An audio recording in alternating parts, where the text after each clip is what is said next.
this book is called Hooray for Birds. It's a really nice book. Can you imagine for just one day you're a busy bird? Yes, a bird. Hooray! The sun is up, the sky is blue. Wake up and shout, cock-a-doodle-doo! Flap your wings and you can fly higher and higher up in the sky. Hop, hop, hop, peck, peck, peck. Now swim along and stretch up your neck. Say, hello, darling, then swoop like a starling.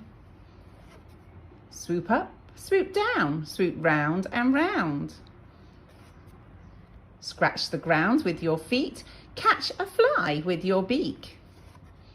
Stand very tall on just one leg.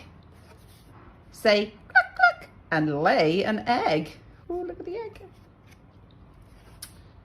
Catch a wriggly snake and stretch out your wings. Open your beak and sing. Tra-la-la, tweet, tweet, tweet, cheep, cheep, cheep, hum, hum, hum.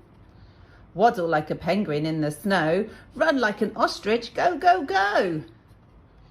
Show off your tail and puff out your chest. Then cuddle up close with Mama in your nest. What a busy bird you've been, the funniest one I've ever seen. You began the day, cock-a-doodle-doo. Now say goodnight to it, to woo-hoo-hoo.